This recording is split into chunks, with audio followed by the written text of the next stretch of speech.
दोस्तों सोचो, अगर आप ऐसी दुनिया में रह रहे हो जहाँ कुछ भी आपके हाथ में ना हो, एक ऐसी ज़िंदगी जहाँ पर यादें, एहसास, गुजरा हुआ कल, यहाँ तक कि सब कुछ आपके दिमाग से निकाल दिया गया हो, तो सोचो आपको कैसा महसूस होगा। दोस्तों मेरा नाम है कुणाल और मैं आपके लिए एक ऐसी मूवी का एक्सप्लेनेशन करने जा रहा हूँ जिसका नाम है द गिवर। दोस्तों अभी तक आपने मेरे चैनल को सब्सक्राइब नहीं किया है तो फटाफट जाइए और सब्सक्राइब कीजिए और साथ में बेल आइकन भी दबाइए, जो कि लेटेस्ट अपडेट आप तक मिलते रहेंगे। दोस्तों मूवी की शुरुआत में हमें वो सदी दिखाई जाती है जहां पर दुनिया बर्बाद हो चुकी है। अब धरती पर रहने लायक कुछ नहीं बचा। फिर भी अब बचे हुए लोगों ने एक नई शुरुआत की है। उन्होंने अपना बसेरा एक ऐसी जगह पे बिठाया है जहां पर कई कानून लागू किए गए हैं, ऐसे कानून जो है इंसानियत से काफ़ी हटकर। यहाँ के लोगों का जीना आम जिंदगी से काफ़ी अलग है। यहाँ के लोगों को अपने बीते कल के बारे में कुछ भी याद नहीं है। यहाँ तक कि इनका जीवन मानो एक बेमकसद जिंदगी की तरह है, जहाँ पर इनके पास कोई भी अत्यधिक साधन नहीं है और इन्हें कुछ भी नया बनाने की अनुमति नहीं, ना ही ये आने वाली जिंदगी में आगे जाकर कुछ बना सके। इसीलिए इस दुनिया की ऑनर, जिसका नाम चीफ एल्डर है, जिसने ये दुनिया बनाई है, उसने यहाँ के नियम कायदे लागू किए हैं। यहाँ तक कि उन लोगों की सारी मेमोरीज मिटा दी है और ये नए नियम लागू किए हैं जहाँ वो बेमकसद जिंदगी जी रहे हैं। यहाँ पर भविष्य से जुड़ी हुई बातें या फिर पास्ट से जुड़ी हुई बातें करना यहाँ पर गैर कानूनी माना जाता है, क्योंकि उनके हिसाब से धरती पर जो लोगों ने आविष्कार बनाए थे उसकी वजह से दुनिया ख़त्म हो चुकी थी। अब जो बचे कुचे लोग हैं वो कोई नया आविष्कार नहीं बनाना चाहते जिससे उनकी लोगों की ज़िंदगी सुरक्षित रह सके, इसीलिए वो किसी भी आविष्कार को जन्म देने के लिए अनुमति नहीं देते। यहाँ तक कि चीफ एल्डर भी अपने गुजरे हुए कल के बारे में कुछ भी नहीं जानती। लेकिन यहाँ पर एक आदमी ऐसा है जिसे रिसीवर ऑफ मेमोरी कहते हैं। रिसीवर ऑफ मेमोरी ये वो आदमी है जो हर कोई नहीं बन सकता। ये जॉब वही कर सकता है जो इसके लिए बना होता है। रिसीवर ऑफ मेमोरी सिर्फ एल्डर के कहने पर ही इतिहास देख सकता है और वहां से कुछ सवालों के जवाब ढूंढकर वो एल्डर को बताता है। ये सब करने की इजाजत उसे चीफ एल्डर से ही लेनी पड़ती है। चीफ एल्डर के नियमों के तहत वहां के लोगों को रोज सुबह इंजेक्शन लेने पड़ते हैं। एक ऐसा इंजेक्शन होता है जहाँ पर उनकी सारी यादें मिटा दी जाती है या फिर उनमें नफरत, गुस्सा, प्यार, ये सब फीलिंग्स उनमें नहीं रहती। यहाँ तक कि इनके घर भी एक ही वर्टिकल में बनाए हैं और यहाँ पर सब कुछ आर्टिफिशियल है। उन्होंने बेसिक तरीके से जीना सीख लिया है। दोस्तों इन लोगों की जिंदगी में एक खास बात है, इन्होंने कभी अपनी जिंदगी में कोई कलर नहीं देखे। इन्होंने सिर्फ black and white he colour देखा हुआ था और जो भी आदमी यहाँ रहता है उन्हें किसी भी कलर की कोई समझ नहीं होती। लेकिन इस शहर में एक ऐसा लड़का जिसका नाम जॉनस है। जॉनस अपनी ग्रेजुएशन कंप्लीट कर चुका है और वो अपने दोस्तों के साथ खुश है। उसकी सबसे करीबी दोस्त होती है फियोना और एशर। ये तीनों बेस्ट फ्रेंड है और कभी कभी जॉनस को कुछ ऐसी चीजें दिखाई देती है जो उस दुनिया से हटकर है, क्योंकि वो चीजें उसने कभी लाइफ में देखी नहीं थी और वो अचानक से उसे इसीलिए जॉनस अपने ही सवालों में खोया हुआ रहता है। अब जॉनस की ग्रेजुएशन कंप्लीट हो चुकी है, इसीलिए कल जॉनस और उनके साथियों को अब नया जॉब दिया जाएगा। लेकिन इस जॉब के लिए इन्हें कोई इंटरव्यू नहीं देना होता। यहाँ पर इंटरव्यू होते ही नहीं है। इस शहर में चीफ एल्डर जिसे जो जॉब देती है वो उसे करना पड़ता है, यहाँ तक कि उसे रिटायरमेंट तक वही जॉब करना पड़ता है। जॉनस, फियोना और एशर आज घूमने निकले। वो घूमते हुए किसी नर्सरी के पास चले जाते हैं जहाँ छोटे बच्चों को रखा जाता है, उनकी परवरिश की जाती है, क्योंकि फियोना को छोटे बच्चों से काफी लगाव है और जॉनस के डैड उसी में डॉक्टर के काम करते हैं। लेकिन यहाँ भी चीफ एल्डर के तहत कुछ नियम ऐड किए गए। यहाँ पर जो बच्चा स्वस्थ है उसे ही इस शहर में रहने की अनुमति है और जो बच्चा ज्यादा रोता है या फिर ज्यादा बीमार होता है उसे उस शहर से बाहर फेंक दिया जाता है। वहाँ पर कई सारे बच्चे होते हैं और वो एक पेटी में बंद होते हैं। सारे बच्चे यहाँ पर शांत होते हैं, लेकिन उनमें से एक बच्चा काफी रोता है। उसे सब देखने जाते हैं। जॉनस जब उस बच्चे को देखता है तब वो काफी रो रहा होता है, लेकिन उसे हाथ लगाने की अनुमति उसके पिताजी उसे दे देते हैं और वो बच्चा वही शांत हो जाता है। उसी वक्त जॉनस फियोना की तरफ देखता है तो उसके बालों में उसे कलर नजर आता है। वो रेड कलर होता है। उसे देखकर जॉनस काफी हैरान हो जाता है, क्योंकि उसने अपनी जिंदगी में कभी कोई कलर नहीं देखा हुआ होता। इसे देखकर वो काफी हैरान भी और परेशान भी हो जाता है। जॉनस अब अपने घर लौट आता है। जॉनस अब अपने फैमिली के साथ डिनर कर रहा होता है जब उसकी माँ उससे पूछती है कि शायद कल तुम अपनी जॉब के लिए तैयार हो। तब जॉनस कहता है कि मुझे यह सब अच्छा नहीं लगता, क्योंकि जॉनस अपने जॉब के बारे में कुछ भी नहीं जानता। शायद कल जॉनस को एल्डर द्वारा कौन सा जॉब सौंपा जाएगा इसके बारे में वो कुछ भी नहीं जानता, इसीलिए वो काफी कंफ्यूज होता है। और अगले दिन हम देखते हैं सारे बच्चे अब एक हॉल में बैठे हुए जहाँ एल्डर उन्हें अपना अपना जॉब रिसीव करने के लिए कहती है, जहाँ पर फियोना को बच्चे संभालने का जॉब मिलता है, जो कि वह हमेशा बच्चों से प्यार करती है। चीफ एल्डर उन बच्चों को उनके हुनर के हिसाब से जॉब सौंपती है, जिनमें से एशर को ड्रोन पायलट का जॉब दिया जाता है। हालांकि वो लापरवाह होता है लेकिन वो ड्रोन उड़ाने में काफी माहिर होता है, इसीलिए उसे ड्रोन पायलट का जॉब ऑफर किया जाता है। अब सारे बच्चों को कुछ ना कुछ जॉब दिया जाता है, लेकिन उनमें से एक होता है जॉनस, उसे कोई जॉब ऑफर नहीं होता। एल्डर अब लोगों को बताते हैं शहर के सारे जॉब बच्चों को दिए जा चुके हैं, बस वहाँ पर जॉनस होता है जिसे कोई जॉब नहीं मिलता। लेकिन तभी एल्डर वहाँ पर अनाउंसमेंट करती है कि अब जॉनस को सिलेक्ट किया गया है। हालांकि जॉनस को एक ऐसी जॉब मिलती है जो वही जॉब होती है जिसे एक ही आदमी निभा सकता है, उसका नाम होता है receiver of memory. Receiver of memory बनने के लिए जॉनस को पहले इम्तिहान देनी होगी, जहाँ पर उसे जो पुराने रिसीवर ऑफ मेमोरी है उससे उसे ट्रेनिंग लेनी होगी, और इसी ट्रेनिंग के दौरान जॉनस को बीता हुआ कल यानी कि इतिहास देखने की अनुमति मिलेगी, और इसी इतिहास के बदले वो एल्डर को सारी बातें बताएगा। ये जॉब अब जॉनस के हाथों में आ जाता है, इसीलिए उसे एक बटन दिया जाता है और उस बटन में कुछ नियम होते हैं। हालांकि वो एक वॉइस नोट होता है। सारे लोग अब जॉनस को रिसीवर ऑफ मेमोरी का दे जाने की वजह से सारे लोग अब जॉनस कहकर वहां पुकारने लग जाते हैं। अगली सुबह जॉनस उस वॉइस नोट को ऑन करता है, उसमें 5 नियम बताए गए होते हैं। सबसे पहले तो उसे उस ट्रेनिंग को रिपोर्ट करना होता है, उसके बाद उसे उस ट्रेनिंग में कही गई सारी बातें किसी से बयान करने के लिए नहीं कहा होता, और उसके बाद उस ट्रेनिंग के दौरान उसे कोई भी सवाल पूछने की अनुमति होती है। उसे उस ट्रेनिंग के बाद अपने डेली रूटीन के इंजेक्शन लेने की अनुमति होती है, और कोई भी दवाई उसे लेने की अनुमति नहीं होती। ये सब सुनने के बाद जॉनस और मेमोरी ऑफ रिसीवर से मिलने चला जाता है, और वो उसका पहला दिन होता है। हालांकि रिसीवर ऑफ मेमोरी का घर उस शहर से काफी दूर होता है, इसीलिए जॉनस अपनी साइकिल पर सवार होकर उसके घर की तरफ निकल जाता है। जैसे भी उसके घर पर पहुंचता है, उसके डोर के बेल के सामने वो जाकर खड़ा हो जाता है, और उसकी बेल में से वॉइस निकलती है, और वो उसे उसकी आइडेंटिटी पूछती है। तब वो बताता है कि रिसीवर ऑफ मेमोरी, और वो दरवाजा खुल जाता है। जैसे ही जॉनस उस दरवाजे से के अंदर जाए, उसकी मुलाकात रिसीवर ऑफ मेमोरी से होती है। ये वही आदमी होता है जब चीफ एल्डर उसे उस जॉब के दौरान उसके जूरीज के सामने जो इंसान बैठा था, ये वही इंसान होता है। हालांकि जॉनस को इसके बारे में कुछ भी नहीं पता, इसीलिए जॉनस उससे उटपटांग सवाल पूछता है, और इसके बदले जॉनस उससे सॉरी भी कहता है। लेकिन रिसीवर ऑफ मेमोरी उससे कहता है कि मुझे कभी भी सॉरी मत कहना। जॉनस समझता है कि रिसीवर ऑफ मेमोरी ये जॉब शायद रिसीवर ऑफ मेमोरी की जिंदगी के बारे में है, लेकिन रिसीवर ऑफ मेमोरी उसे बताता है कि ये ना ही किसी की जिंदगी के बारे में। ये एक अजीब हकीकत है, शायद तुम्हें इसे देखना चाहिए। इसीलिए वो उसे उस दुनिया में झांकने के लिए कहता है। इसीलिए वो उसके हाथ पकड़कर उसे वो नज़ारे दिखाता है जो जॉनस ने आज तक अपनी जिंदगी में कभी नहीं दिखाए। वो उसे स्नो दिखाता है जहाँ पर एक बर्फीला पहाड़ है, और वो उसे एक स्लेट भी दिखाता है जहाँ वो उस स्लेट पर बैठकर काफी इंजॉय करता है, और वो एक घर के सामने आकर रुक जाता है। जैसे ही वह उस घर के अंदर झांकने की कोशिश करता है, जॉनस देखता है कि वहाँ पर कुछ लोग हैं, और जॉनस हकीकत में लौट आता है। जॉनस ये नज़ारा देखकर काफी हैरान हो जाता है, उसके मन में कई सवाल आने लगते हैं, और कई सवाल वो रिसीवर ऑफ मेमोरी से पूछता है। रिसीवर ऑफ मेमोरी उससे वहाँ घटी हुई सारी घटनाओं के बारे में पूछता है, और उस पर यकीन करने के लिए कहता है, क्योंकि ऐसी भी एक दुनिया है जहाँ पे हम कभी गए नहीं है, और वो हमारा इतिहास बन चुका है। रिसीवर ऑफ मेमोरी जॉनस से कहता है कि हम जिस दुनिया में रह रहे हैं वो असली नहीं है। असली दुनिया तो वो पहाड़ों के नीचे जो असली दुनिया की तरह लगती है।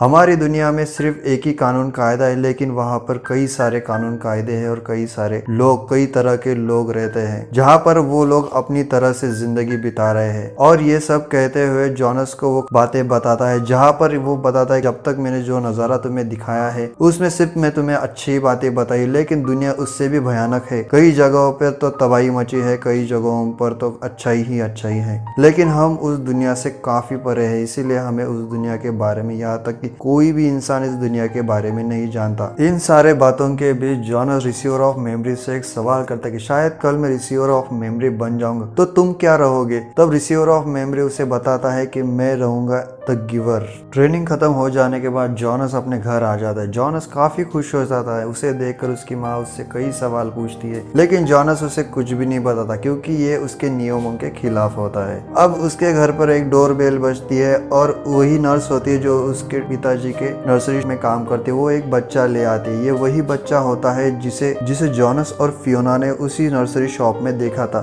वो काफी रो रहा था, इसीलिए वो नर्स कहती है कि ये उस नर्सरी शॉप में फिट नहीं हो रहा, ये काफी रोता है और इसे संभालने के लिए अब डॉक्टर की जरूरत है। ऐसा कहकर वो नर्स उस डॉक्टर के हाथ में उस बच्चे को दे देती है और वहाँ से चली जाती है। जॉनस के पिताजी को उस बच्चे को लेना पड़ता है। उस बच्चे को देखकर काफी लोग खुश हो जाते हैं। उसकी माँ उसे देखकर काफी खुश हो जाती है और जॉनस उसे गैब्रियल नाम देता है। उस बच्चे के घर आ जाने से जॉनस काफी खुश हो जाता है और वो नोटिस करता है कि उसके हाथ पे वो सही मार्क है जो मेमोरी ऑफ गिवर के हाथ पे है। यानी कि जॉनस समझ जाता है कि अब फ्यूचर में आके यही जो रिसीवर ऑफ मेमोरी बनेगा। अगली सुबह जॉनस मेमोरी ऑफ रिसीवर को अपनी जिंदगी के बारे में बताता है। उसे वो बात भी बताए जो उसने फियोना के बाल देखे थे, वो अलग ही कलर में थे। तब रिसीवर ऑफ मेमोरी उसे बताता है कि वो रेड कलर के होंगे और उसे वो एक नजारा दिखाता है। उस नजारे में वो एक समुद्र के किनारे एक नाव में बैठा हुआ होता है और उसके सामने सूरज डूब रहा होता है। तभी आसमान में लाल कलर होता है। उस नजारे को देखकर जॉनस काफी हैरान हो जाता है। उसी कलर का जिक्र वो मेमोरी ऑफ रिसीवर को बताता है। तब वो बताता है कि उसे रेड कलर कहते हैं। तभी रिसीवर ऑफ मेमोरी उसे बताता है कि यहाँ पे कई सारी चीजें लाल कलर की और भी कई कलर है और उसे रेड कलर दिखना शुरू हो जाता है। रिसीवर ऑफ मेमोरी उसके घर में से उसे एक दूर पेड़ बताता है कि वो पेड़ मुझे लगता था कि काफी दूर है लेकिन वो हमसे काफी करीब है, लेकिन वहां पर जाने के लिए हमें अनुमति नहीं है। ये देखकर जॉनस काफी हैरान हो जाता है और जॉनस ने ट्रेनिंग के दौरान जो भी एहसास महसूस किया है उसे वो फियोना को बताने की कोशिश करता है, उसे वो महसूस कराने की कोशिश करता है, लेकिन फियोना को ये सब पता ही नहीं चलता। इसीलिए वो अब फियोना को टच करके वो दिखाना चाहता है। तभी वहां पर अलार्म बजते हैं और वो उन्हें सूचित करते हैं कि किसी भी अन्य इंसान को भी हाथ लगाने की अनुमति नहीं देता, क्योंकि वहां का नियम ही होता है। ये नियम चीफ एल्डर ने लगाया हुआ होता है और इस बात को भी चीफ एल्डर नोटिस कर लेते। इसीलिए वो अगली सुबह रिसीवर ऑफ मेमोरी को बुलाती है और उसे उस लड़के को सजा देने के लिए कहती है और साथ ही साथ ये भी बताती है कि जो पिछली बार गलती हुई थी वो नहीं होनी चाहिए। Receiver of memory chief Elder से कहता है कि ये अक्सर होता है। ये chief Elder receiver of memory के सामने रोजमेरी नाम के एक लड़की का जिक्र करती है जो कि एक रिसीवर ऑफ मेमोरी ही थी और वो गायब हो चुकी थी। हालांकि वो लड़की और कोई नहीं बल्कि रिसीवर ऑफ मेमोरी की ही बेटी थी और उसे खोने के बाद रिसीवर ऑफ मेमोरी ने वो गलती दोबारा नहीं करनी चाहिए, इसीलिए चीफ एल्डर उसे सलाह देती है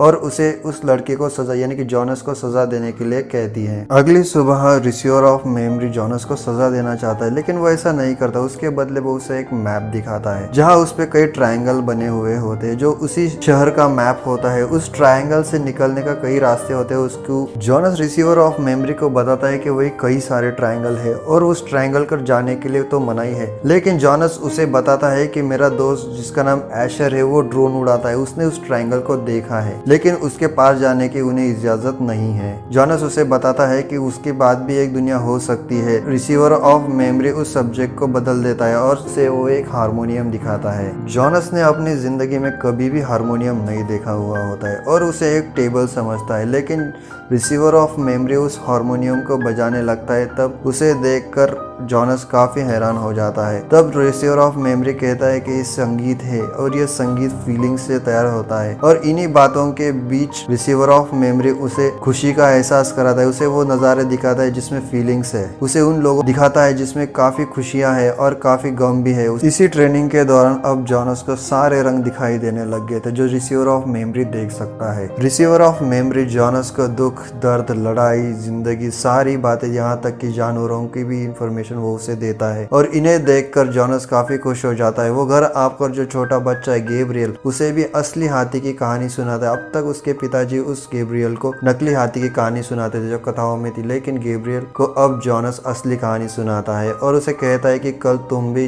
रिसीवर ऑफ मेमोरी बनोगे और तुम असली हाथी को देख सकोगे। सारे नजारे दिखाने के बाद रिसीवर ऑफ मेमोरी उस शहर की कुछ काली सच्चाइयों के बारे में बताता है जहाँ पर चीफ एल्डर ने उन नियमों को लागू किया है, जहाँ उनके नर्सिंग होम में कुछ बच्चे जो मैच्योर नहीं हो पाते उन्हें इंजेक्शन देकर मार दिया जाता है और इस काम की जिम्मेदारी खुद इस जॉनसन के पापा की ही होती है। ये सब नज़ारे वो दिखाता और ये काम आगे जाकर फियोना भी करेगी क्योंकि उसने नर्सिंग का ही जॉब मिला हुआ होता है। ये देखकर जॉनस काफी परेशान हो जाता है और वो घर की ओर भागकर आ जाता है। घर आकर जॉनस देखता है कि उसका भाई जो कि गैब्रियल जो छोटा बच्चा था वो गायब है और उसके घर में उसके माँ बाप से जब वो पूछता है कि जॉनस के पिताजी उसे बताते हैं कि वो मैच्योर नहीं था, इसीलिए उसे फिर से अस्पताल भेज दिया गया है। और जैसे ही उसे ये बात पता चलती है वो अपना घर छोड़ देता है, उसी हॉस्पिटल के ओर भागने लगता है। हालांकि रात को बाहर निकलना वहाँ के नियमों के खिलाफ होता है, इसीलिए चीफ एल्डर उसके पीछे लोग लगा देती है और उसे मार डालने का हुक्म देती है।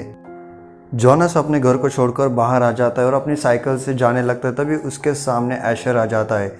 एशर जॉनस को उसके नियमों के खिलाफ जाने के लिए रोकता है, लेकिन जॉनस उससे कहता है कि मैं जो करने जा रहा हूँ वो सही है। इसी बीच एशर और जॉनस के बीच हाथापाई होने लगती है और जॉनस वहाँ से भाग जाता है। जॉनस सबसे पहले रिसीवर ऑफ मेमोरी के घर आ जाता है। वो रिसीवर ऑफ मेमोरी से मिलता है, उसे सारी बातें बताता है, जो प्लान करना है उसके बारे में वो भी बताता है। हालांकि जॉनस का प्लान ऐसा होता है, जो ट्रायंगल्स उस शहर के किनारे बने हुए हैं उन्हें वो पार करेगा। ऐसा करने से वहाँ के लोगों की सारी मेमोरी लौट कर आ जाएगी और उन्हें इतिहास, भविष्य, ऐसा सारी बातों का ज्ञान होने लग जाएगा। और साथ ही साथ जॉनस ये भी बताता है कि जो गैब्रियल, जो छोटा बच्चा है, उसे कल मार दिया जाएगा और ये काम उसके पिताजी ही करेंगे, जो कि चीफ ऑफ एल्डर के कहने पर किया जाएगा। जॉनस इसे रोकने के लिए वो गैब्रियल को भी अपने साथ ले जाएगा। यह सब सुनने के बाद रिसीवर ऑफ मेमोरी जॉनस को बताता है कि 10 साल पहले उसकी बेटी, जो कि खुद एक रिसीवर ऑफ मेमोरी थी, उसने ये सही प्लान किया था और उसने भागने की कोशिश की थी, लेकिन चीफ ऑफ एल्डर के लोगों ने उसे ढूंढ लिया था और उसे वही मार दिया था। अब यही गलती वो दोबारा नहीं होने देना चाहता था, इसीलिए रिसीवर ऑफ मेमोरी उसे वो चीज़ें दिखाता है जो उसने कभी नहीं देखी थी। वो उसे दुनिया की कई सारी सच्चाइयों के बारे में बताता है, उनसे लड़ने के बारे में बताता है और वो उसे उस दुनिया से बाहर जाने के लिए तैयार करता है। दूसरी तरफ चीफ एल्डर जॉनस को ढूंढने के सारे तरीके अपना रही होती है। वो फियोना से भी सारी बातें पूछना चाहती है। चीफ एल्डर जॉनस के बारे में रिसीवर ऑफ मेमोरी से भी बात करती है, लेकिन रिसीवर ऑफ मेमोरी उसे कोई भी जानकारी नहीं देता। अब जॉनस उसी नर्सिंग हाउस में पहुंच जाता है जहां पर गैब्रियल को रखा गया है और कल गैब्रियल को मार दिया जाएगा, और वो गैब्रियल के नर्सिंग होम में पहुंच जाता है।